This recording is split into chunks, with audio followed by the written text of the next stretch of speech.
പുതിയൊരു വീഡിയോയിലേക്ക് എല്ലാവർക്കും സ്വാഗതം. ഇന്ന് നമുക്ക് ബ്രേക്ക്ഫാസ്റ്റ് ആയിട്ടും ഡിന്നറിനും ഒക്കെ പറ്റിയ വളരെ ടേസ്റ്റി ആയിട്ടുള്ള മസാലപ്പൂരിയുടെ റെസിപ്പി ഒന്ന് കണ്ടു നോക്കാം. നമ്മുടെ ഒരു ടേസ്റ്റി ആയിട്ടുള്ള മസാലപ്പൂരി ഉണ്ടാക്കിയെടുക്കാനായിട്ട് ഞാനിവിടെ 1.5 കപ്പ് അളവിൽ ആട്ടപ്പൊടി അഥവാ ഗോതമ്പ് പൊടി, 1/2 കപ്പ് അളവിൽ മൈദ, 2 ടേബിൾ സ്പൂൺ റവ കുതിർത്ത് ചേർക്കാം, അല്ലെങ്കിൽ ഇതുപോലെ ചേർത്ത് കൊടുത്താലും മതി, ആവശ്യത്തിന് ഉപ്പ്, ഇനി 1/2 ടേബിൾ സ്പൂൺ അളവിൽ തന്നെ മുളക് പൊടി, അല്പം ചില്ലി ഫ്ലെക്സ്, ഗരം മസാല, മഞ്ഞൾപ്പൊടി, മല്ലിപ്പൊടി, അല്പം ജീരകം, കറുത്ത എള്ള്, 1 ടേബിൾ സ്പൂൺ നല്ല കട്ട തൈര്, പുളിയില്ലാത്ത തൈര് തന്നെ വേണം കേട്ടോ ഇതിലേക്ക് ചേർത്ത് കൊടുക്കാനായിട്ട്. ഇനി അല്പം മല്ലിയില ചെറുതായി അരിഞ്ഞത്, ഒരു ചെറിയ കഷ്ണം ബട്ടർ, എല്ലാം കൂടി ചേർത്ത് നന്നായിട്ടൊന്ന് മിക്സ് ആക്കിയെടുക്കണം. ഈ ഒരു മസാലപ്പൂരി നോർത്ത് ഇന്ത്യൻസ് ഒക്കെ ഉണ്ടാക്കുമ്പോൾ ഉണ്ടല്ലോ, ഇതിലേക്ക് ആംചൂർ പൗഡർ ചേർക്കും കേട്ടോ. അതാവും പ്രത്യേക ഒരു ടേസ്റ്റൊക്കെ കിട്ടും. ഇതിന് നിങ്ങളുടെ കയ്യിൽ ഉണ്ടെങ്കിൽ ചേർക്കാം. ഇതിപ്പോൾ ഞാൻ ചേർത്ത് കൊടുത്തിട്ടില്ല, കുട്ടികൾക്ക് അതിൻ്റെ ആ ഒരു ടേസ്റ്റൊന്നും ഇഷ്ടമല്ല. അതുപോലെ തന്നെ ഉണങ്ങിയ മേത്തി ഇതിലേക്ക് ചേർത്ത് കൊടുക്കാം കേട്ടോ. അതിൻ്റെയൊക്കെ ഒരു ടേസ്റ്റൊക്കെ ഇഷ്ടമുണ്ടെങ്കിൽ മാത്രം ചേർത്ത് കൊടുത്താൽ മതി. മിക്സ് ആക്കിയതിന് ശേഷം ഇതിലേക്ക് ചൂടുവെള്ളം ചേർത്ത് കൊടുത്ത് തന്നെ കുഴച്ചെടുക്കണം കേട്ടോ. നമ്മൾ സാധാരണ പൂരിക്കൊക്കെ കുഴച്ചെടുക്കുന്ന പോലെ തന്നെ എടുത്താൽ മതി. ഒരുപാടങ്ങ് ലൂസായി പോകരുത്, അതുപോലെ തന്നെ ഒത്തിരി അങ്ങ് സോഫ്റ്റുമായി പോകരുത്. ചെറിയൊരു ഹാർഡിൽ വേണം ഇത് കുഴച്ചെടുക്കാനായിട്ട്. എന്നാൽ മാത്രമേ നമ്മൾ എണ്ണയിലേക്ക് ഇടുമ്പം ഇത് നന്നായിട്ട് പൊങ്ങി കിട്ടുള്ളൂ. ഈ ഒരു പരുവത്തിൽ വേണം ഇത് കുഴച്ചെടുക്കാനായിട്ട്. നിങ്ങൾക്ക് കാണുമ്പോൾ തന്നെ അറിയാൻ പറ്റും, ഒരുപാടങ്ങ് സോഫ്റ്റ് ആയിട്ടില്ല, അല്പം ഒരു ഹാർഡായിട്ട് തന്നെ കേട്ടോ കുഴച്ചെടുത്തേക്കുന്നത്. ഇനി ഇത് ഡ്രൈ ആയി പോകാതിരിക്കാൻ വേണ്ടി ഇതിൻ്റെ മുകളിലേക്ക് കുറച്ച് ഓയിലൊന്ന് തടവി കൊടുക്കാം. വെജിറ്റബിൾ ഓയിലാട്ടോ എടുത്തേക്കുന്നത്. ഇത് റെസ്റ്റ് ചെയ്യാൻ വെക്കേണ്ട ആവശ്യമൊന്നുമില്ല. നമ്മളിത് കുഴച്ചെടുത്ത് കഴിഞ്ഞ് അപ്പം തന്നെ നമുക്കിത് പൂരി ഉണ്ടാക്കിയെടുക്കാവുന്നതേ ഉള്ളൂ. ഇനി ഇത് ചെറിയ ചെറിയ ബോൾസ് ആക്കി എടുക്കണം. വളരെ ടേസ്റ്റ് ആട്ടോ ഈ ഒരു മസാലപ്പൂരി കഴിക്കാനായിട്ട്.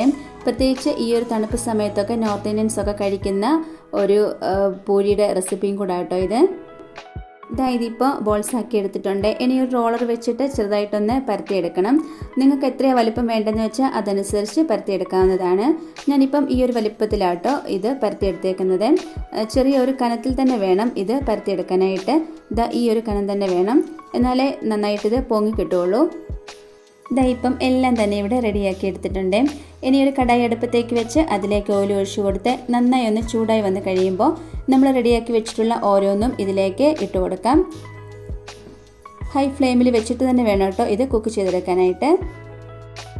നമ്മുടെ പൂരി ഇവിടെ റെഡി ആയിട്ടുണ്ട്. നിങ്ങൾക്ക് കാണുമ്പോൾ തന്നെ അറിയാൻ പറ്റും, നന്നായിട്ടിത് പൊള്ളി തന്നെ വന്നിട്ടുണ്ട്. ഒരുപാട് ഓയിലൊന്നും ഇതിലേക്ക് പിടിച്ച് കിട്ടിയിട്ടില്ല. നന്നായിട്ട് തന്നെ നമ്മുടെ പൂരി റെഡിയായി കിട്ടിയിട്ടുണ്ട്. ഇനിയും ബാക്കിയുള്ളതും കൂടെ നമുക്കിതുപോലെ റെഡിയാക്കി എടുക്കണം. ഈ ഒരു പൂരി കഴിക്കാൻ വേണ്ടിയിട്ട് പ്രത്യേകിച്ച് കറിയൊന്നും വേണ്ട കേട്ടോ. ഇവിടെ നോർത്ത് ഇന്ത്യൻസൊക്കെ ഇത് കൂട്ടി കഴിക്കുന്നത് ഒന്നുകിൽ തൈര്, ഇല്ലാന്നുണ്ടെങ്കിൽ അച്ചാർ കൂട്ടിയാട്ടോ ഇത് കഴിക്കുന്നത്. ഇപ്പം നമ്മൾ എല്ലാം തന്നെ ഇവിടെ റെഡിയാക്കി എടുത്തിട്ടുണ്ട്. കാണാൻ തന്നെ നല്ലൊരു ഭംഗിയുണ്ടല്ലേ. കഴിക്കാൻ ഇത് വളരെ ടേസ്റ്റ് ആട്ടോ.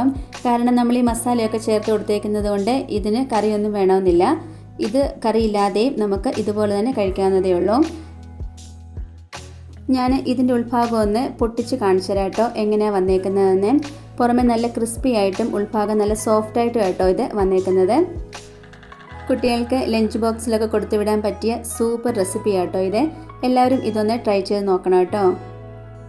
ഞാൻ ഇതിൻ്റെ കൂട്ടത്തിൽ കഴിക്കാൻ വേണ്ടി ഒരു കുറുമ ഉണ്ടാക്കിയിട്ടുണ്ടായിരുന്നു. പിന്നെ കുറച്ച് തൈരും കൂടെ കേട്ടോ. കുറുമ വെച്ചിട്ടല്ല കഴിക്കാൻ ടേസ്റ്റ്, തൈര് കൂട്ടിയാട്ടോ കഴിക്കാൻ ടേസ്റ്റ്. ഞങ്ങൾ ആ തൈര് കൂട്ടിയാണ് കഴിച്ചത്. അതാ കുറച്ചും കൂടെ ടേസ്റ്റ് കൂടുതലായിട്ട് ഞങ്ങൾക്ക് തോന്നിയത്. എണ്ണ ഒട്ടും കുടിക്കാത്ത നല്ല ക്രിസ്പി ആയിട്ടുള്ള മസാലപ്പൂരിയുടെ റെസിപ്പി ആട്ടോ ഇത്. നമ്മുടെ ചാനലിൽ ഇതിനു മുമ്പ് ഒരു വീഡിയോ റെസിപ്പി ചെയ്തിട്ടുണ്ടായിരുന്നു പൂരിയുടെ തന്നെ. അത് കാണാത്തവരുണ്ടെങ്കിൽ ഒന്ന് കണ്ടു നോക്കണേ. അതും നല്ല അടിപൊളി റെസിപ്പി ആട്ടോ. നമ്മുടെ ഇന്നത്തെ ഈ ഒരു റെസിപ്പി എല്ലാവർക്കും ഇഷ്ടമായി കാണുമെന്ന് വിചാരിക്കുന്നു. ഇഷ്ടമായിട്ടുണ്ടെങ്കിൽ ലൈക്കും കമൻറ്റും സബ്സ്ക്രൈബും ഒന്നും ചെയ്യാൻ മറന്നു പോകരുതേ. അടുത്ത വീഡിയോയിൽ കാണാം. താങ്ക്